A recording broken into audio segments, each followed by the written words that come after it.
Tú fuiste el verbo en el principio, unigénito de Dios.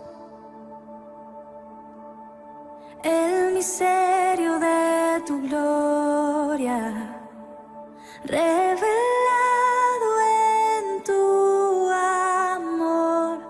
Cuán hermoso su nombre es, cuán hermoso su nombre es, el nombre de Jesús, mi Rey. Cuán hermoso su nombre es. Y realmente me siento privilegiado de tener a Marco en medio nuestro. Él es nuestro director en el Centro de Entrenamiento Cristiano en Caranavi. Él está a cargo de aún ir a buscar hermanos y hermanas para ser entrenados en la palabra, hermanos. Y me agrada y doy gracias a Dios, Marco, por todo ese trabajo. Padre, gracias. Dios, vemos tu persona y tú eres el primer misionero, Señor. Tú has dejado tu trono, Señor, y has venido en un rescate, Dios, que ha sorprendido al hombre mismo, porque nuestro Dios ha venido por nosotros. Y has dejado, Señor, toda tu divinidad, y te has hecho igual que nosotros, Señor, para que te entendamos, para darte a conocer y dar a conocer al Padre. Y nos has encomendado esa misión, Señor, ahora. Danos la habilidad de entender, Señor, el mensaje del Evangelio y de la evangelización, el mensaje de misiones, Señor. Que tu Espíritu Santo respalde, Señor, toda esta palabra que has puesto en mi hermano Marco. Bendícele, Señor, y bendícenos con la palabra. En el nombre de Jesús. Amén. Hudson Taylor fue un misionero en la China más o menos por 51 años y él contaba su experiencia en visitar diferentes lugares. Él veía algo increíble en la respuesta de las personas frente a la presentación del Evangelio. Él veía cómo las personas respondían. La primera vez que escuchaban una presentación clara del Evangelio, respondían a ese mensaje. Y justamente él habla acerca de un hombre llamado el señor Ni, un ex budista, un ex comerciante de algodón. Este hombre era un líder de un grupo de personas y gastaba bastante dinero y tiempo haciendo servicio a sus dioses, tratando de buscar paz. En una ocasión este señor Ni, mientras caminaba por las calles de su pueblo, escuchó cierto alboroto en un lugar, vio luces encendidas y una puerta abierta y gente que estaba cantando. Le llamó la atención, se acercó, observó un poco más y entró. Era una reunión de cristianos. Se sentó en la parte de atrás y por primera vez en su vida el señor Ni escuchó acerca de este Dios que lo ama profundamente y que está interesado en él, y que ha enviado a su hijo para que él pueda volver al Padre y poder tener una relación con él. Escuchó el Evangelio y respondió. Cuando hubo terminado la reunión más o menos y antes de que todos se fueran, el señor Ni se pone de pie y dice lo siguiente: mucho tiempo he estado buscando la verdad sin encontrarla. He viajado por todas partes sin hallarla. No he encontrado descanso en el confucianismo, ni en el budismo, ni en el taoísmo. Pero ahora sí, en lo que hemos escuchado esta noche, he hallado reposo para mi alma. Desde ahora en adelante seré un creyente de Jesús. Este hombre empezó a asistir a este grupo de cristianos y empezó a crecer en su fe. Y después de un tiempo, cuando él tenía la suficiente confianza como para hablar con el misionero que estaba ahí, le preguntó: ¿cuánto tiempo hace que en su país conocen las buenas noticias del Evangelio? El misionero respondió: bueno, algunos centenares de años, algunos cientos de años. ¿Cómo? Dijo el Señor, ni así bastante sorprendido. Centenares de años, mi padre, como yo, buscamos la verdad y murió sin conocerla. Y él hizo esta pregunta: ¿por qué no vinieron antes? ¿Por qué tardaron tanto? Tenemos una tarea pendiente en el mundo. Hay cientos de personas, hay cientos de señores ni en diferentes partes del mundo, en nuestra Bolivia también, que están esperando la presentación del Evangelio para que ellos puedan tener siquiera la oportunidad de responder a ese mensaje. Y nosotros como iglesia parece que estamos tardando. ¿Por qué tardaron tanto? ¿Hace cuánto que conoces el Evangelio? ¿Hace cuánto que conoces el mensaje de salvación? ¿Por qué has tardado tanto en compartirme?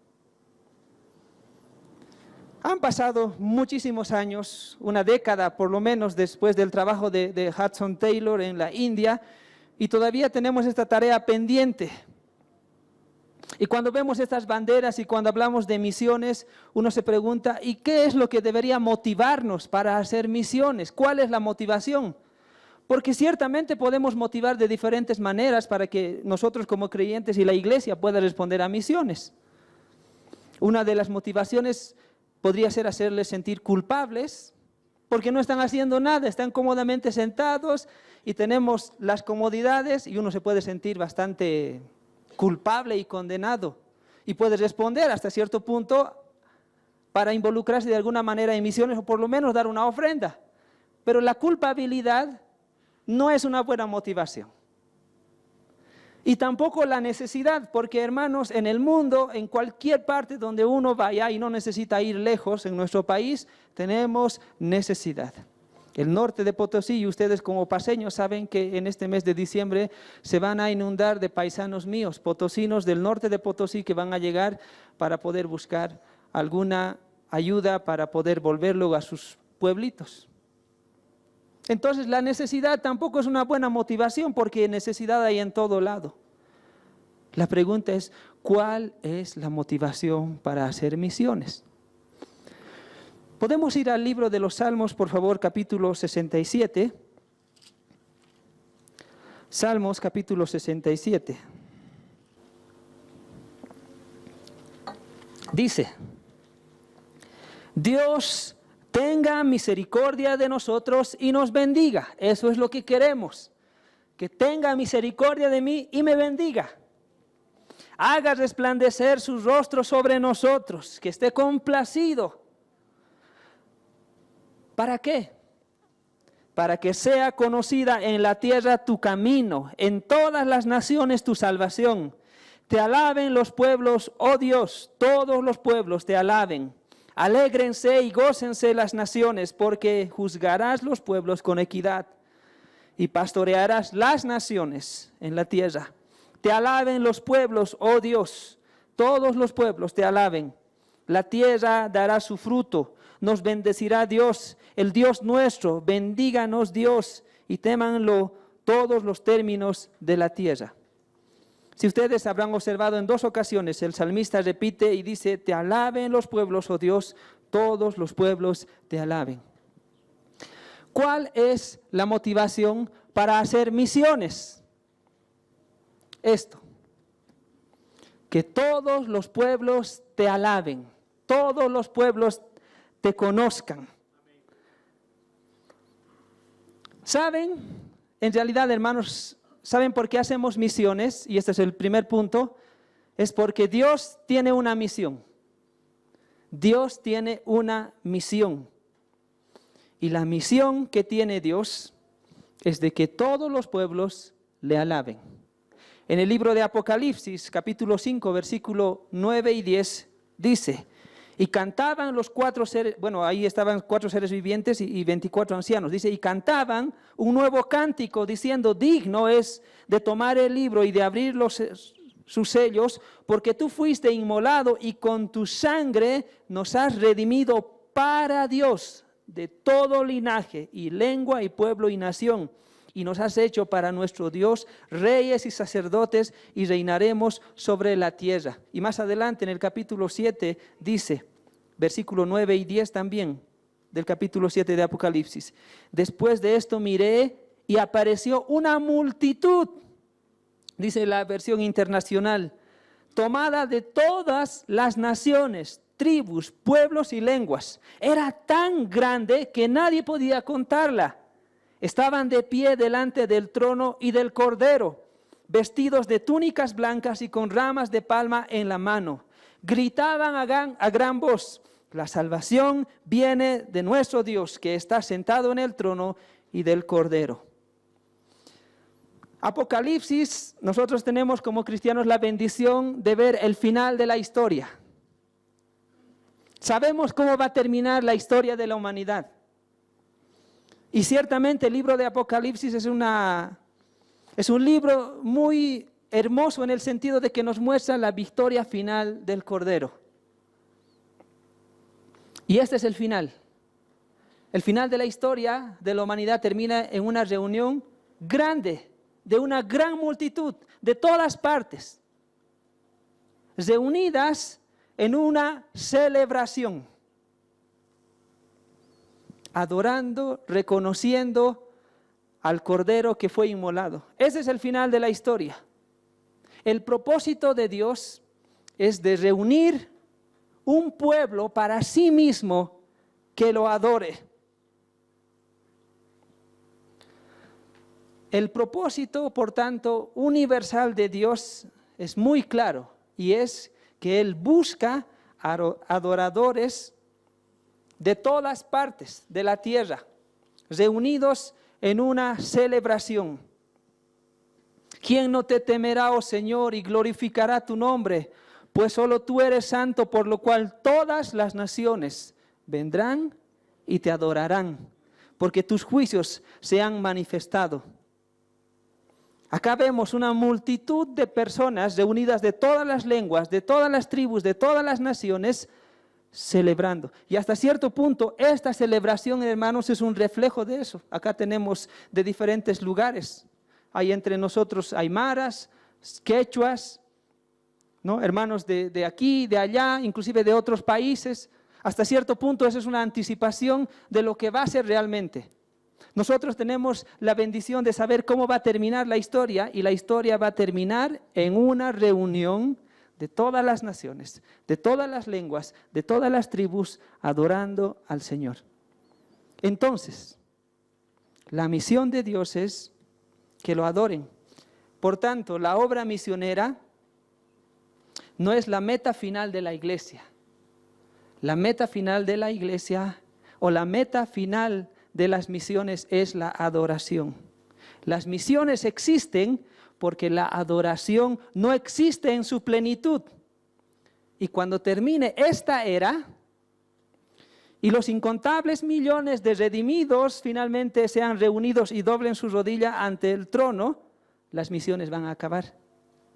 La obra misionera es una necesidad temporal, pero la adoración será permanente. Entonces, la misión de Dios no solo es reunir un grupo de personas, es reunir un grupo de adoradores. Ahora debemos recordar que la adoración es mucho más que cantar cánticos, es parte. Gracias a Dios tenemos hermanos muy talentosos que nos dirigen hacia reconocer el carácter de Dios, pero es mucho más que eso, es una vida rendida y un reconocimiento de quién es Él. Y ustedes saben que no existe adoración sin conocimiento. No puedes adorar a alguien que no conoces. Entonces, las misiones, queridos hermanos, solo es un medio para el propósito final, que todas las naciones, que todos los pueblos te adoren, que todos los pueblos te adoren. Y desde el principio, Dios siempre ha hecho las cosas para su gloria. Esa es su misión, ese es su propósito, que Él sea glorificado en todo y hasta el final de la historia. A lo largo de las Escrituras vemos cómo Dios, por ejemplo, llamó al pueblo de Israel para su gloria. El libro de Isaías dice, me dijo, mi siervo eres, oh Israel, porque en ti me glorificaré.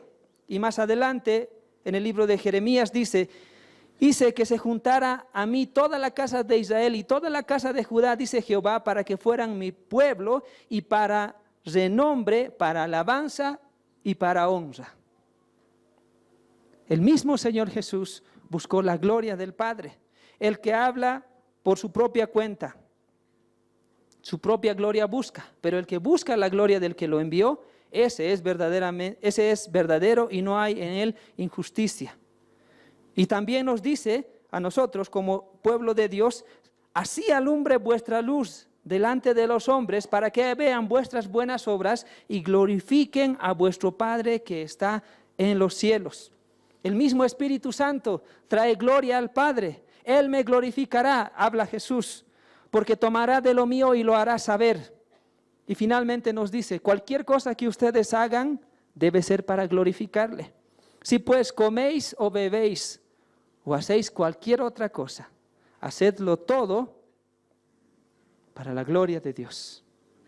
El propósito de Dios es ser glorificado y ser adorado por todos los pueblos, por todas las tribus, por todas las lenguas, por todas las naciones. Por tanto, hermanos, las misiones no son un proyecto de reclutamiento de fuerza laboral para Dios. En realidad es un proyecto de redención, de liberar las cargas de opresión que traen el hecho de servir a otros dioses. A lo largo del mundo las personas adoran a algo. La Biblia nos dice claramente que si no adoramos al Señor, entonces estamos adorando otra cosa. No podemos servir a dos señores. Las misiones es una misión de Dios. Él está buscando redimir y revelarse a las personas para que estas personas al final de los tiempos sean reunidos y juntos celebremos a este Dios maravilloso que nos ha amado a tal punto de haber mandado a su propio Hijo.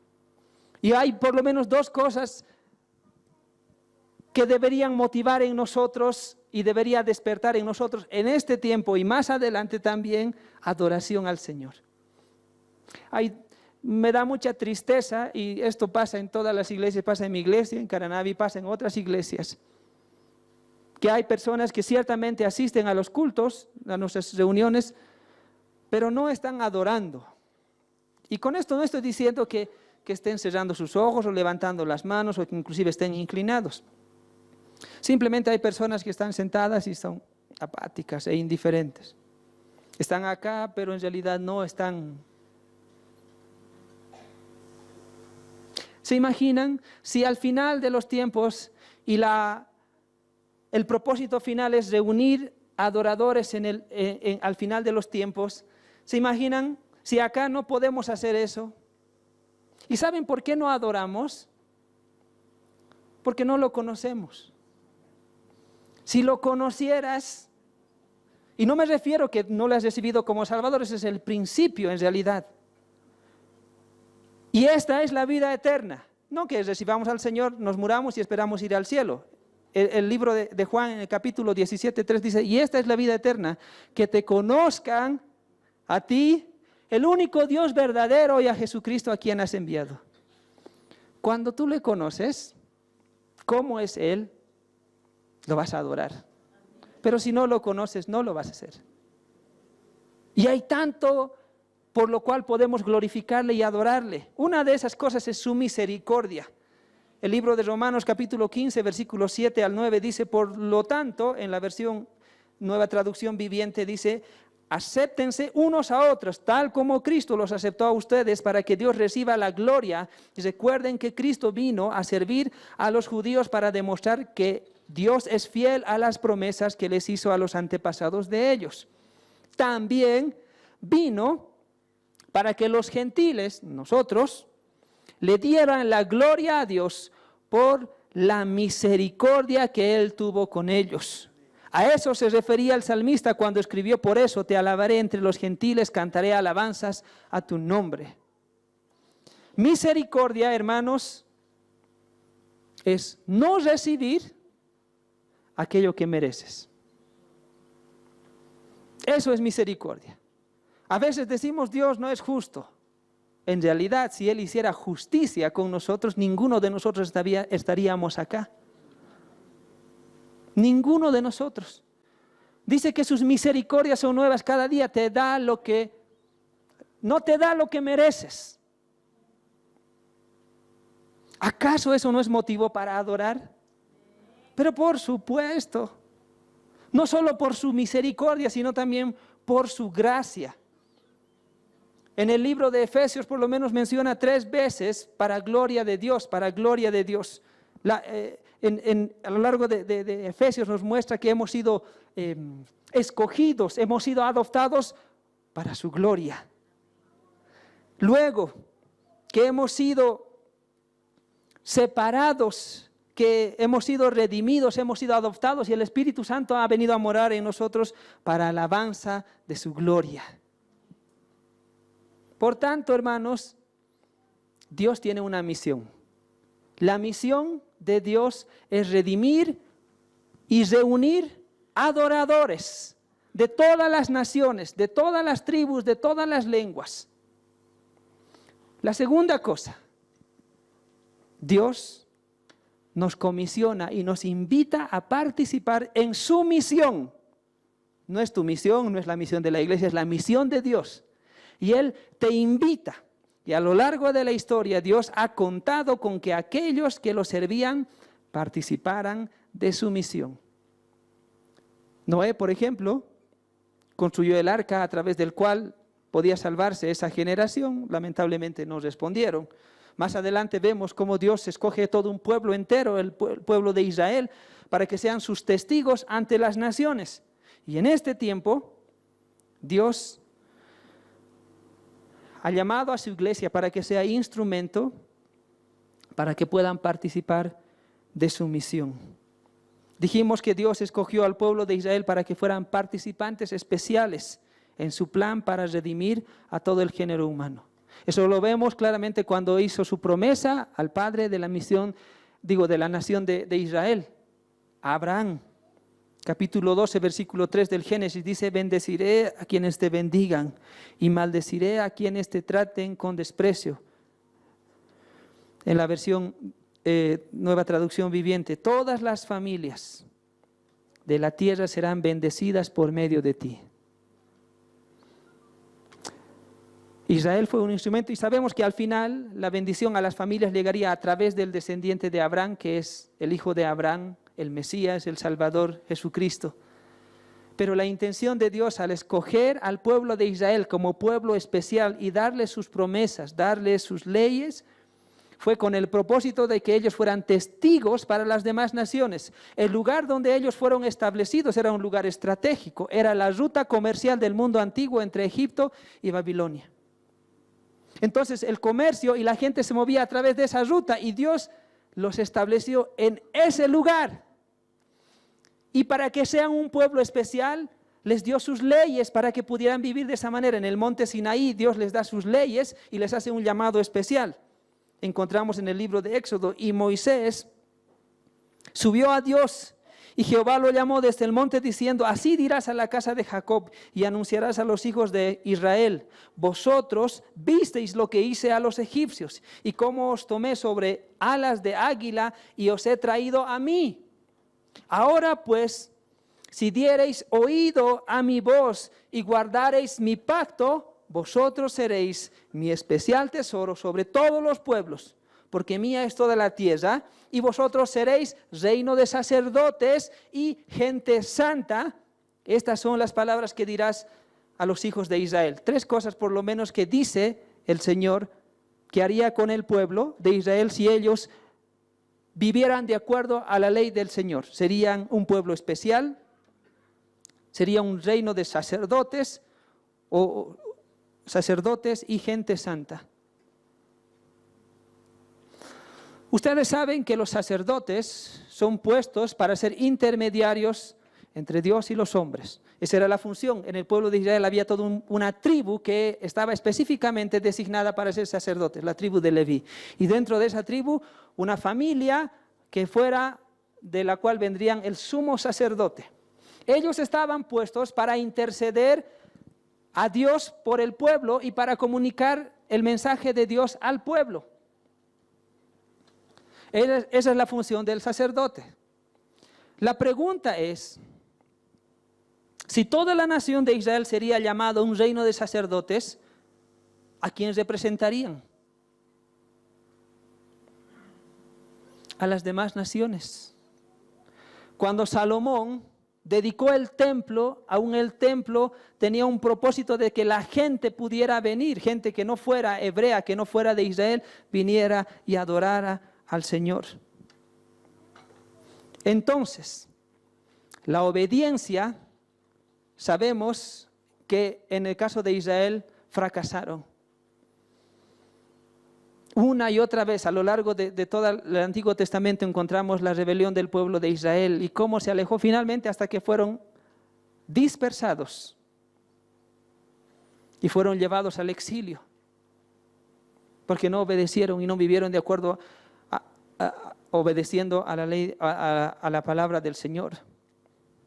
La obediencia ha sido siempre el factor clave para alcanzar las promesas de Dios. Hermanos, ¿cómo está nuestra obediencia? La obediencia, en realidad, hermanos, es fe en acción. Tu fe te va a llevar a obedecer. Porque la fe bíblica siempre nos lleva a tomar una acción. Hay todo un libro que nos dice, a ver, muéstrame tu fe. Y yo te voy a mostrar mi fe, pero a través de mis actos. Más quieres saber, hombre vano, que la fe sin obras es muerta.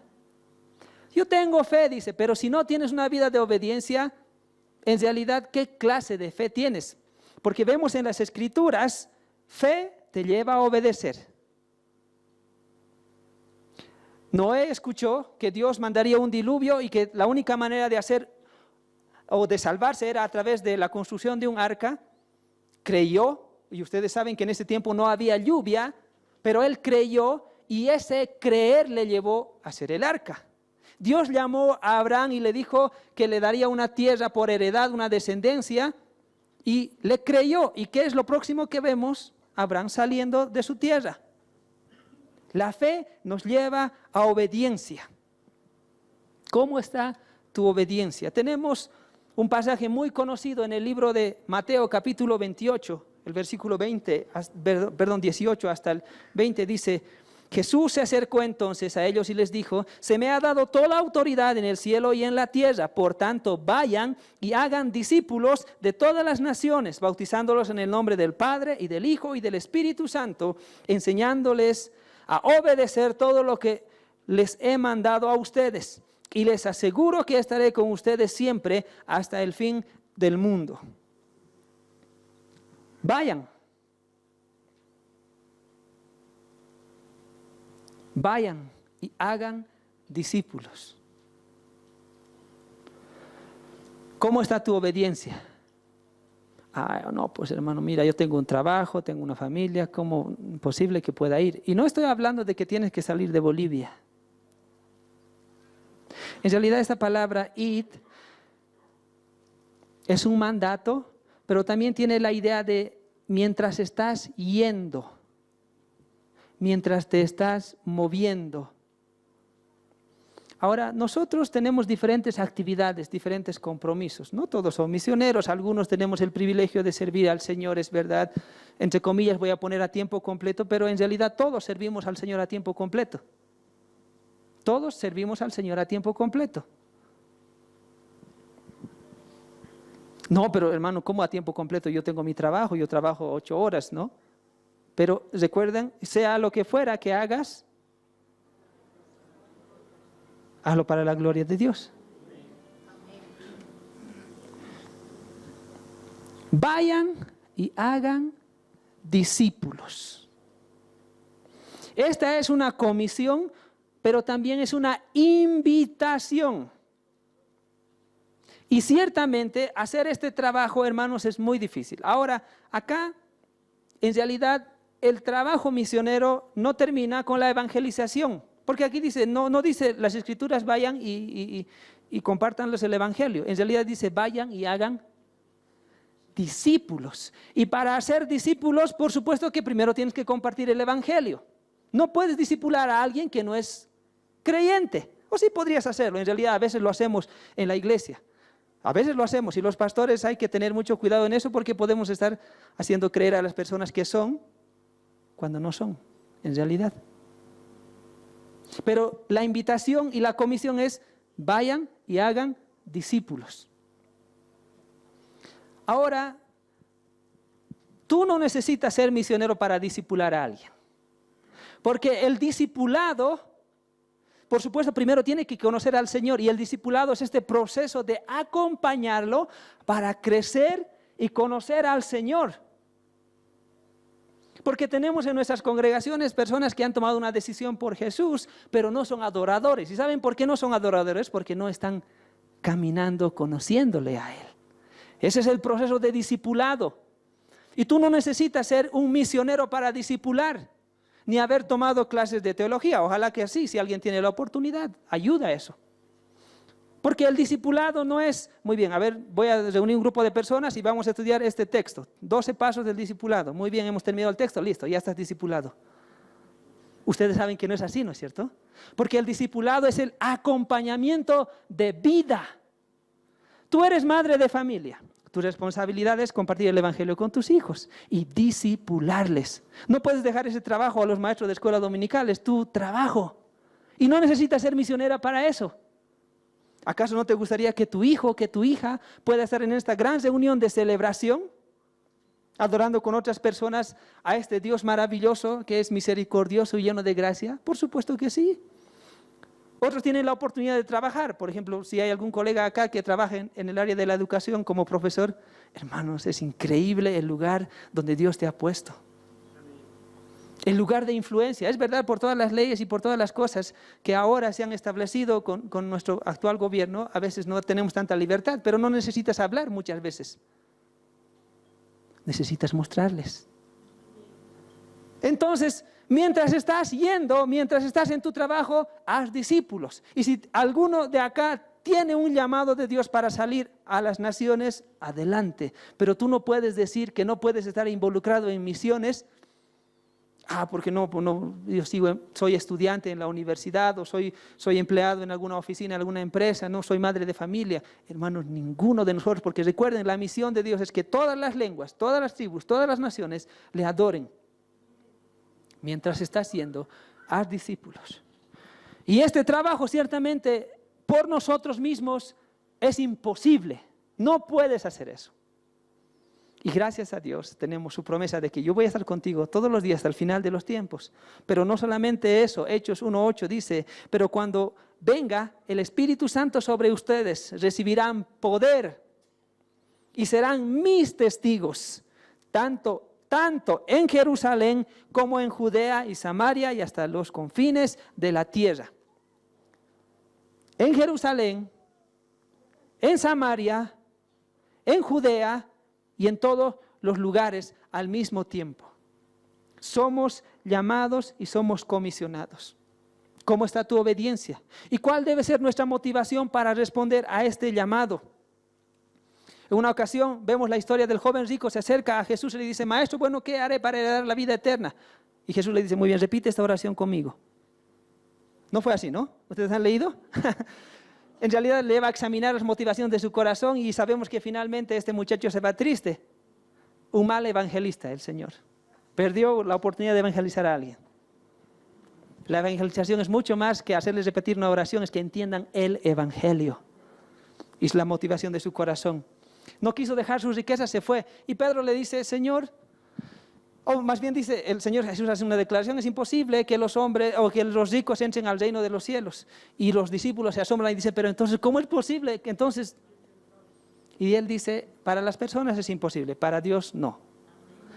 Y luego ahí Pedro se atreve a decir, Señor, nosotros no somos, estoy parafraseando, nosotros no somos como el joven rico, en realidad nosotros hemos dejado nuestra casa, nuestra familia y demás, ¿qué nos espera? Y Jesús les dice, cualquiera que haya dejado casas, hermanos, hermanas, padre o madre o mujer o hijos o tierras, por amor de mi nombre recibirá 100 veces más y heredará la vida eterna. La motivación no es casas, hermanos, y que lo hay. A lo largo de estos años que estoy sirviendo al Señor, el Señor me ha rodeado de personas increíbles, han tenido cuidado sobre nosotros, han orado por nosotros, nos han bendecido, etcétera, etcétera. Pero la motivación de cualquier persona que quiere responder al llamado de Dios, a las misiones, y me refiero si uno es llamado a salir de su país, no es estas cosas, sino por amor de mi nombre. Entonces, Dios tiene una misión. Dios te invita a que seas parte de esta misión. Y finalmente, Dios garantiza la seguridad del éxito de su misión, porque es su misión. Él lo hará. Y lo hemos visto en Apocalipsis capítulo 7, esta reunión, esta celebración de personas de todas las tribus, de todas las lenguas. Dice que no se podía contar y gritaban a gran voz, la salvación viene de nuestro Dios que está sentado en el trono y del Cordero. En el Mateo no solo tenemos el mandato de la promesa de ir, sino también tenemos la promesa. Yo estoy contigo todos los días, hasta el fin del mundo.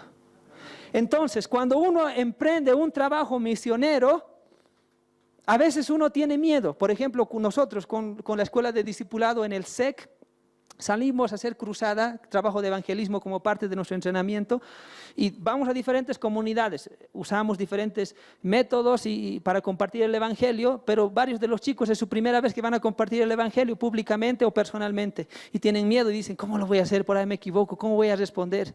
Y yo les recuerdo esto. Recuerda, nosotros no estamos llevando a Dios. En realidad Dios ya está ahí. Ya está ahí y está trabajando.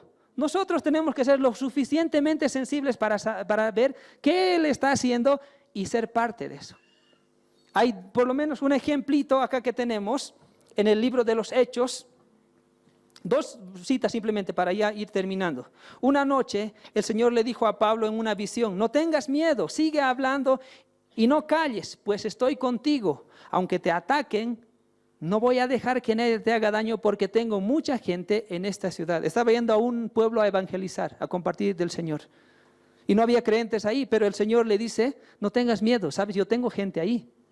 ¿Pero cómo? Porque yo estoy haciendo la obra. Yo estoy haciendo la obra. Y otro momento cuando Pablo está compartiendo el evangelio en Filipo, hay una mujer llamada Lidia, que tenía un interés por el Señor. Ella escucha y dice que el Espíritu Santo le abre el entendimiento para comprender el Evangelio. ¿Por qué? Porque es su misión.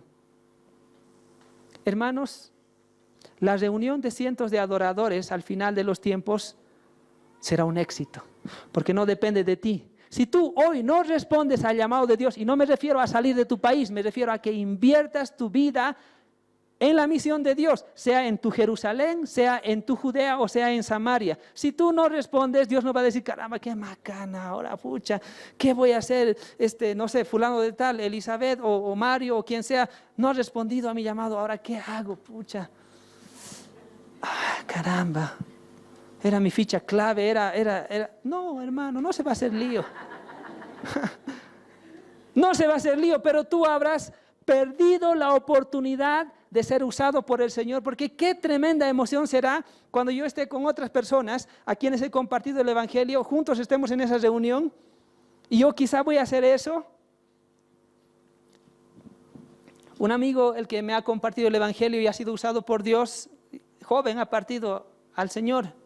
Él me ha ayudado a conocer al Señor, me ha invitado, él ya está muerto.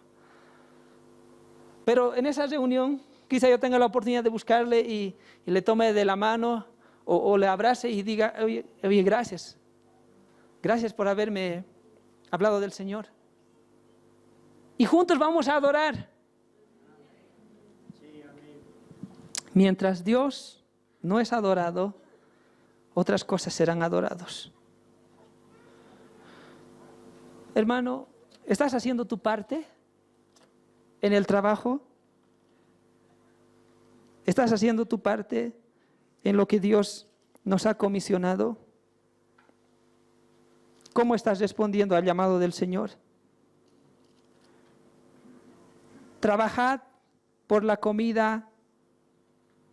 Dice, trabajad, el Señor Jesús en Juan, no por la comida que perece, sino por la comida que a vida eterna permanece, la cual el Hijo del Hombre os dará, porque a este señaló el Padre. Y más adelante dice, la comida es que haga la voluntad de mi Padre. Señor, muchas gracias, porque es tu misión. Señor, no es la misión de una persona, ni es la misión de una iglesia, es tu misión. Y tu misión es reunir adoradores de todas las tribus, de todas las lenguas, de todas las naciones. Grandes, pequeños, niños, jóvenes, adolescentes, ancianos. Que todos tengan la oportunidad de conocer el Evangelio. Y tú has decidido que la manera de hacerlo es a través de tus hijos. Y nos has comisionado y nos has invitado para que podamos ser parte de tu misión. Y sabemos con total certeza que tu misión tendrá éxito, porque es tu misión. Y porque tus instrumentos han sido capacitados por tu Espíritu Santo y han sido capacitados con recursos, con dones, con talentos que pueden poner delante de ti para que tú los uses. Señor, ayúdanos a ser a nosotros adoradores desde ahora y que hagamos nuestra parte. En el nombre de Jesucristo, tu Hijo, te lo pedimos. Tú fuiste el Amén. verbo en el principio, unigénito de Dios. El misterio de tu gloria, revelado en tu amor. Cuán hermoso su nombre es, cuán hermoso su nombre es, el nombre de Jesús, mi Rey. Cuán hermoso su nombre es, nada se iguala a él. Cuán hermoso su nombre es, no hay otro nombre.